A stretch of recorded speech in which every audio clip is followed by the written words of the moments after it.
Let us study the second sutra of Patanjali Yoga Sutra, which says Yogash Chit Vritti Nirodha. When we divide the verse, it comes out Yogaha Chitta Vritti Nirodha. Now this second sutra of the first chapter, known as Samadhi Pada, is the most important sutra in the entire Patanjali Yoga Sutra, because here the writer is giving you the definition of yoga. He is defining yoga in a very small sutra. So sutra means something which has condensed into few sentences and few letters.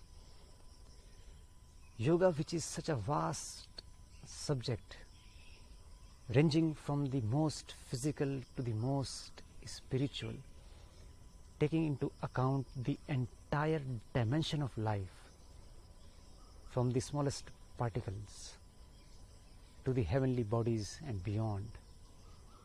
Such a vast subject matter of yoga is now condensed into few sentences, few words, and that's why this sutra becomes very important for us to understand.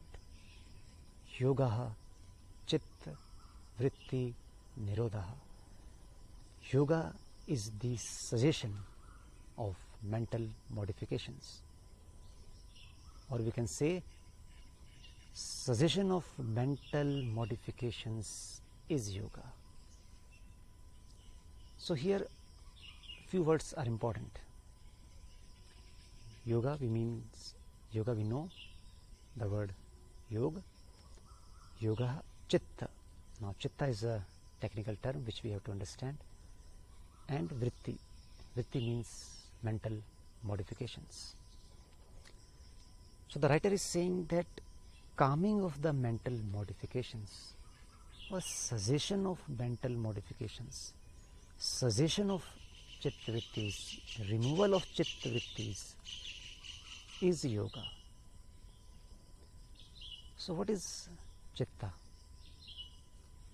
In this sutra, we are translating chitta as mind stuff. So it becomes cessation of mind stuff is yoga, or the removal of mind stuff is yoga. So what is this mind stuff or chitta? Chitta simply means manas or mind. Now what happens in mind? Or let us begin in this way, like what is mind? In simple terms, mind means collection of thoughts or conglomeration of thoughts. When thoughts are there, mind is there. Isn't it so? Is there anything known as mind other than thoughts? There is nothing as mind other than thoughts. And that's why we say, what is going on in your mind? It means mind is a repository or collection of thoughts. Now there are different types of thoughts. Normal random thoughts, in which the thoughts are coming to different objects, different subjects. Sometimes thoughts are focused in nature. Sometimes they are analytical in nature. Sometimes thought emerge in the form of recalling, in the form of memory, where we recall from the past. Sometimes thoughts are related to our own self, that is I-ness. So depending on the type of thoughts, the entire mind or the entire chitta, comprising of four components known as man, buddhi, chitta and ahankara. So entire man, buddhi, chit, ahankara taken together is known as Chitta. So we will not go very much into detail description of the 4 components of the Chitta. It is enough for us right now to understand that Chitta means mind or manas, and manas is nothing but collection of thoughts. And these collection of thoughts can be grouped into broadly 4 categories. The first category of thoughts is where there are normal thoughts coming one after the another of different subjects, where you don't have much clarity, like what thought it is about. There is a thought of the tree, there is thought of table, there is a thought of fan. Thoughts are coming and going. You are not much into analysis, just you are aware that thoughts are coming and going. This is one type of thought. Another thought is where you start analyzing something, where you are discriminating into, where you are little bit penetrating into the subject matter, little bit focused.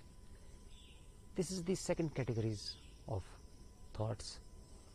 Third is your recalling, where you recall in your mind some previous thoughts that are stored inside you, and then you have thought related to the sense of I-ness, that I am here, I am the doer, I do certain actions, or simply I am thinking. So it means in Chitta, large number of thoughts are emerging from the time we wake up to the time we go into the bed. Innumerable thoughts are coming up, and these thoughts are nothing but vritti. Calming of these vrittis is yoga. The cessation of these vrittis, the cessation of these thought waves that are emerging inside the mind is yoga. That's why yogaha chitta vritti nirodhaha. So chitta is there. Inside chitta there are the vrittis. Chitta means mind. In mind there are large number of thoughts that are emerging like a wave in the ocean, coming again and again, again and again, again and again. That is what it is happening. And to calm down these waves of the mind is yoga. Because until unless we calm down these waves, mind with all its activities will be there. That will be the part of your reality, and you cannot see any reality beyond your mind and its modifications. Right now you are in the state of mental modifications, and that is your reality. When a thought comes about happiness, you are happy, that is your reality. When a thought or feeling arises of sadness, you are sad, that is your reality. So currently the reality is nothing beyond what is stored inside us. Our reality is nothing beyond the chitta vrittis. Whatever is in the confinement of the chitta vrittis, that is our life. That is our sense of reality and the sense of life around us. But yoga says that there is something beyond this mind and body. You have to go beyond your limited mind, your limited body, to experience something greater, to experience something of huge dimension, and that is yoga. So in this second sutra we have learned the definition of yoga, the meaning and nature of yoga, that yoga is all about calming of the mind, or yoga is all about gaining mastery over mind. When thoughts are emerging, you know that these are just like waves. The reality is the ocean. The reality is not the waves. Waves are just coming and going. They are arising from the vast infinite ocean. Similarly, these thoughts are not the reality. They are arising from the vast infinite ocean of pure awareness. And that awareness we have to experience within ourselves, and for that we have to pacify the mind, we have to pacify the thought waves in the mind. And once there are no thoughts, it means they have transcended the mind, as we have seen and we have discussed that mind means collection of thoughts.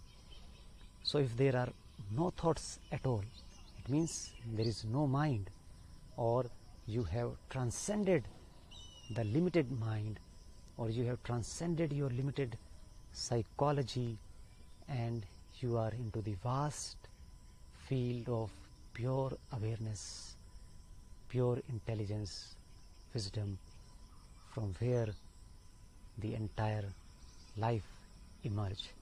And that is the reality, and that is the goal of yoga, to give you the taste of that